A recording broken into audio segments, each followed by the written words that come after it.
welcome back.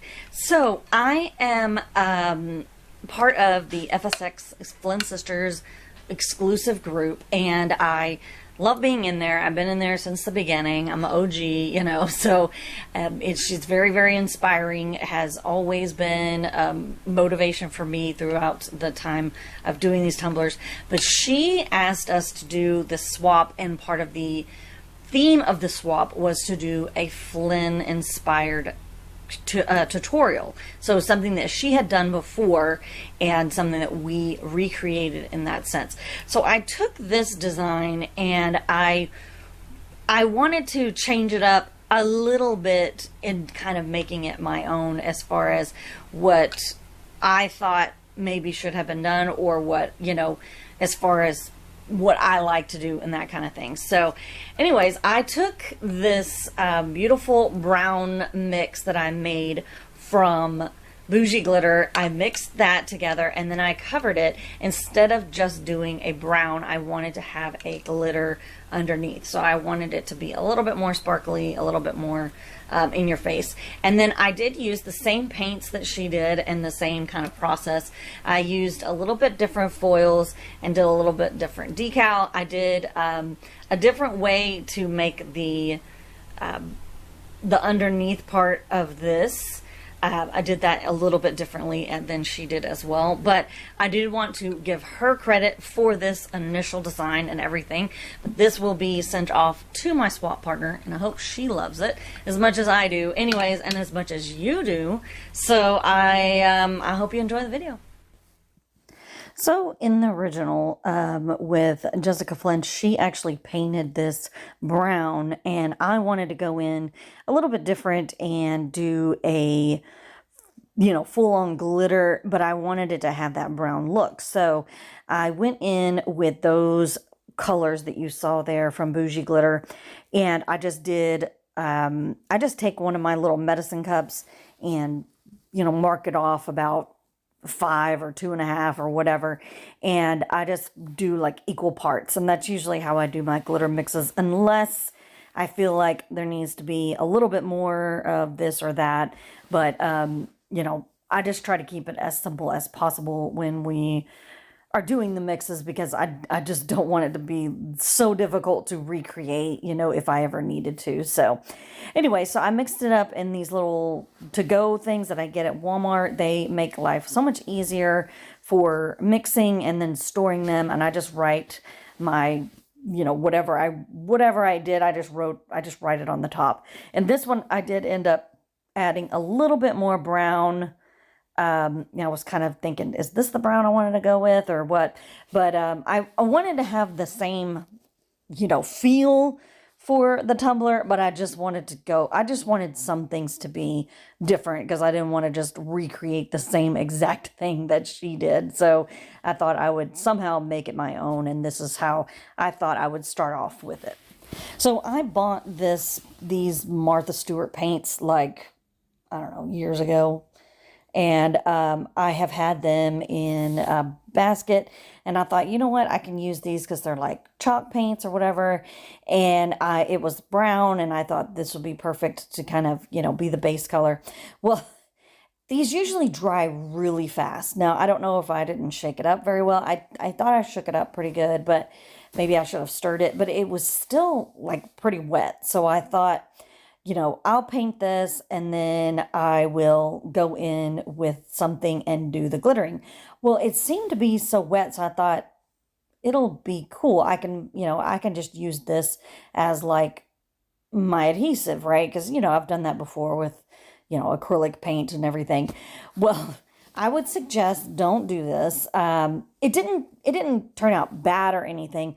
It's just, it wasn't like the perfect finish that I would have wanted, as far as it took forever to dry. I guess because I covered it up with the glitter that the air couldn't get to it or whatever.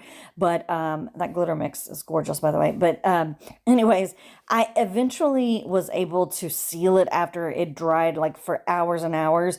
But I did have a few like scratches and bumps that kind of happened while I was trying to seal it. But that was okay, because we were going to be going with a, we were going to be going in with these patina paints and foils and things like that. So I was like, that's fine. Whatever is there, I will just cover up with some kind of paint or foil, or, you know, it wasn't going to be able to show, but we were going for like a distressed kind of look. So not a big deal as far as I was concerned. But I would say that if you want a little something more uniformed and something a little bit more perfect, if you will, just paint it, let it dry, then go in with some kind of adhesive as far as like epoxy or glitter glue or something like that. And then as you can see here, after I sealed it, I went in with a couple coats of epoxy, and then I did my sanding and everything, and then I got to this point. I wanted to make sure that I was creating a lot of depth, so that's why I wanted to do the glitter, do a couple layers of epoxy, and then go in with these patina paints. Now, this is the exact set that Jessica Flynn used in hers. I wanted to, you know, use some things that were like exactly the same, as far as to recreate the same kind of design, the same kind of aesthetic and that kind of thing.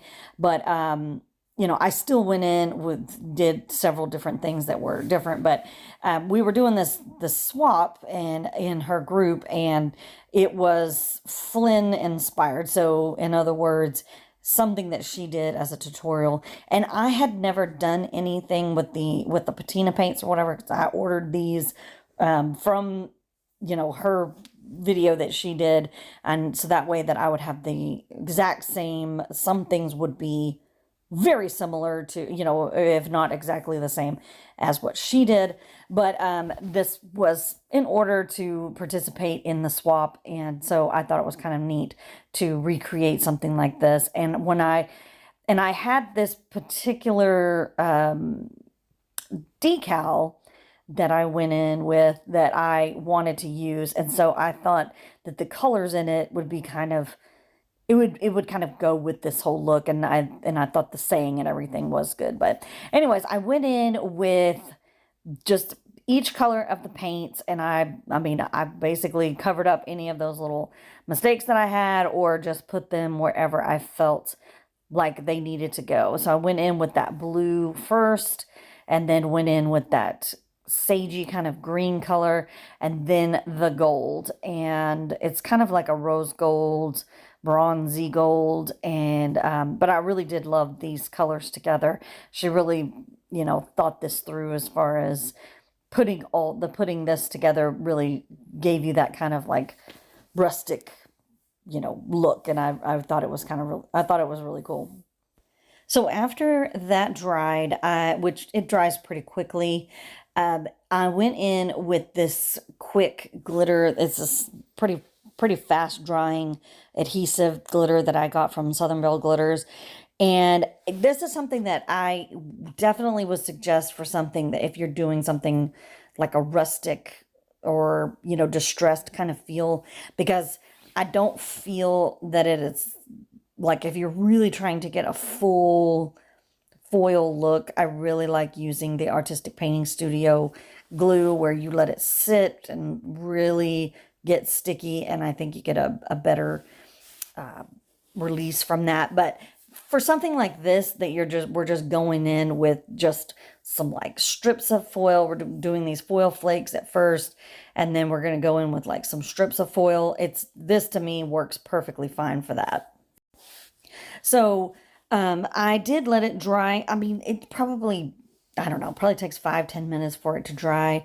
You can use a heat source if you want to, but it doesn't take that long to dry. Once you see that it kind of goes clear, it's pretty much ready to put whatever you want on there. And I went in with these gold flakes. You can get them at Sugar and Spice Glitter Co.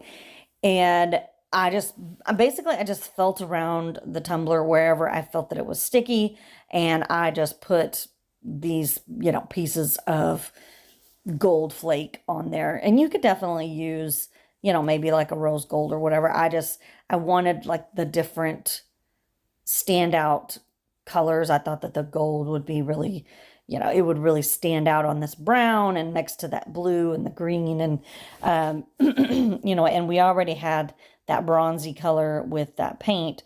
So I just thought bring gold in and it would be fine. Sometimes I feel like doing these is, it's like, am I doing too much? Am I doing too little?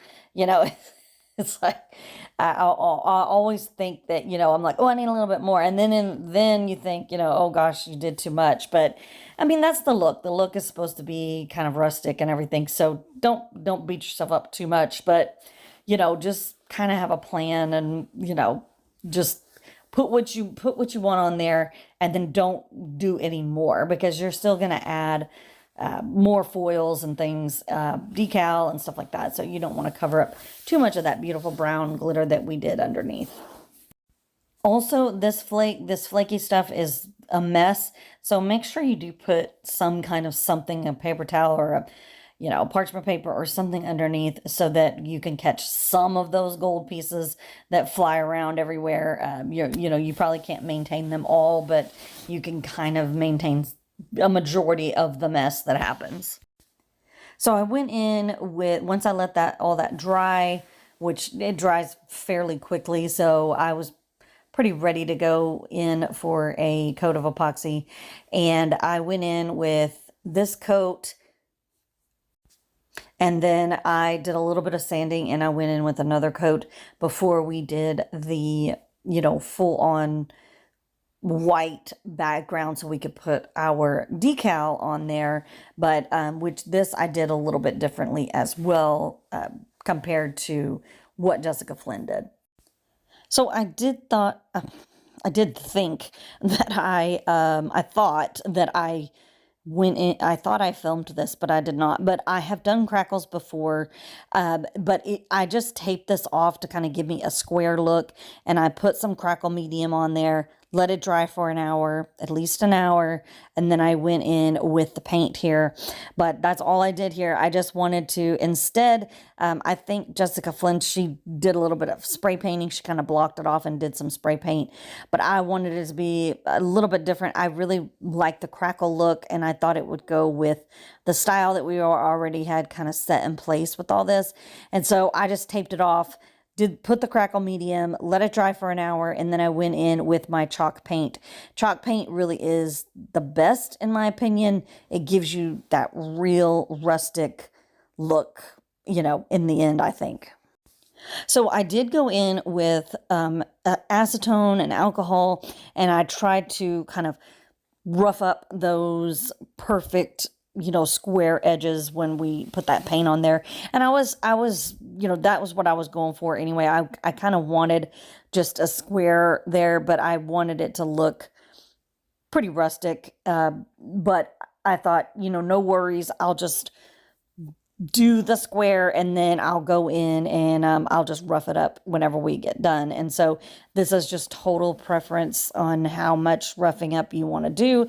If you want to rip some of the tape, I've done that before, where you kind of rip it, and we could have done it that way, and you would have got a little bit more of the rustic feel without having to do this work. But I just kind of was like, I wanted to have as much room as I could, because the decal that we're using is very large. And so I just thought, you know, I'll just rough it up myself in the end, just to make sure that we were still in, you know, range of keeping the decal within those borders of that white. I did do a lot of cleaning with alcohol, because acetone will get the paint off, alcohol will get the paint off, but you will have some smears and some smudges and things from that paint. And you definitely want to take that alcohol and really make sure that you are getting, you know, all of that dried paint or that smudgy paint or whatever off of there, because that will show through whenever you put epoxy on. And so, you know, we don't want that.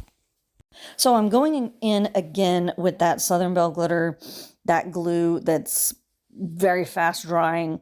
And we are going to go in with this snakeskin foil. And I just thought it would really add something extremely unique, which is, you know, what our decal says.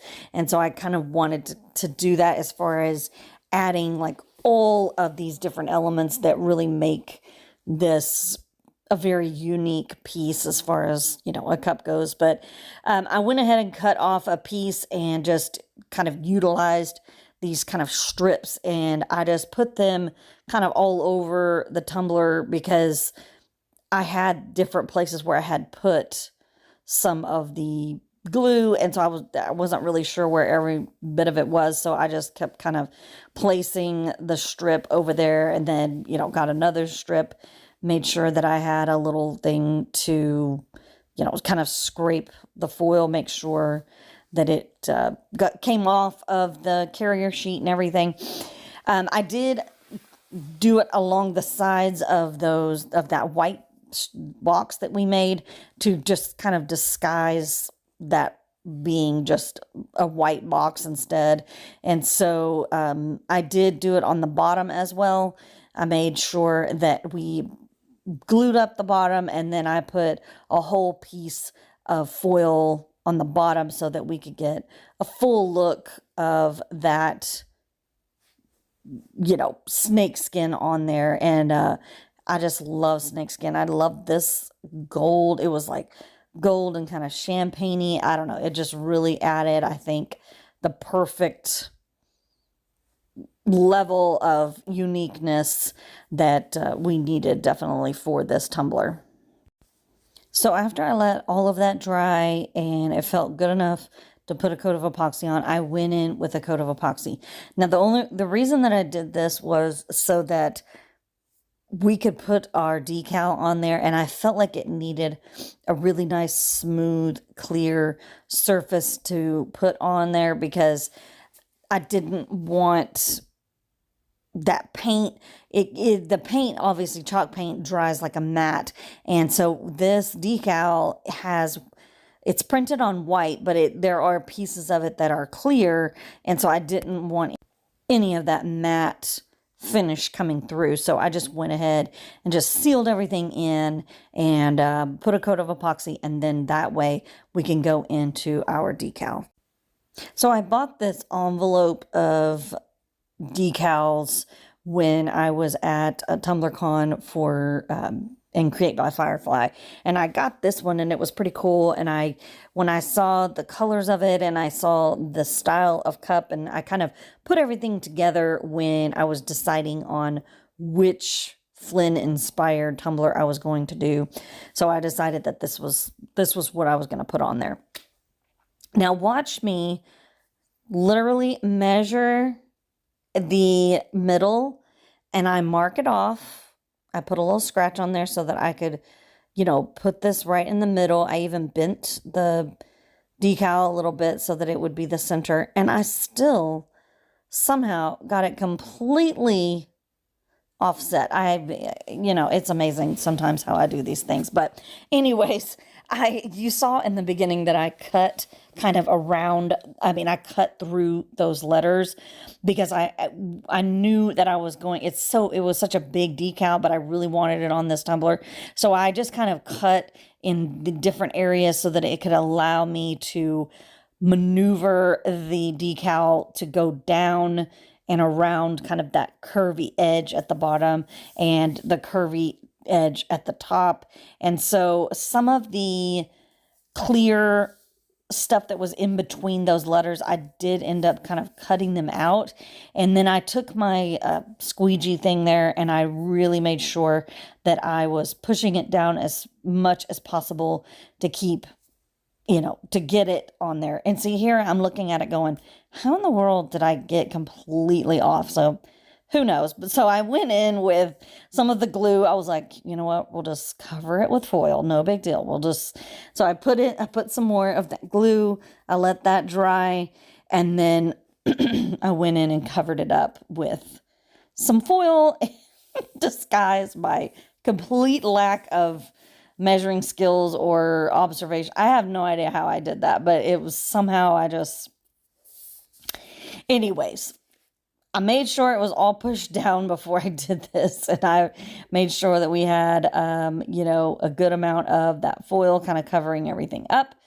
And then, yeah, we were pretty much done with this design. So after we got that on there, there's no need to seal any of this. It's already ready to go. And so I went in with our final coat of final coats of epoxy. I did this one, and then I did some sanding, made sure that the bottom was really, because this is a flat bottom. This is a 24 ounce from Hog. And there is like a really flat bottom on this. And so if you do end up doing the bottom, you really have to make sure that you are sanding it flat, flat, flat. And I just set it on the table upside down. And then I just take my sanding block and just sand in all directions to make sure that I'm getting the best, flattest, you know, bottom that I could possibly get. And then I did sand around the bottom there. I made sure that my the edge on the top was sanded as well, so that we get a good seal on that last coat of epoxy. So just make sure you're doing some really good sanding. Make sure you set it down and see if it's wobbly or anything like that, and then sand that down until you don't feel that it's wobbly. Make sure you give it a good clean.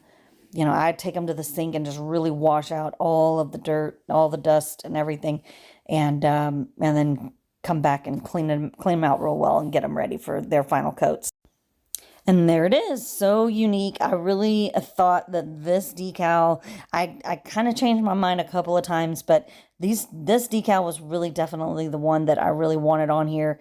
And I thought with all of the unique different little techniques that we were doing and just the uniqueness of the design, I really wanted to use that particular decal. But anyways, please go check out Jessica Flynn. If you do not know who she is, you're missing out. Go check her channel out. Go check this video out, which will be linked down below.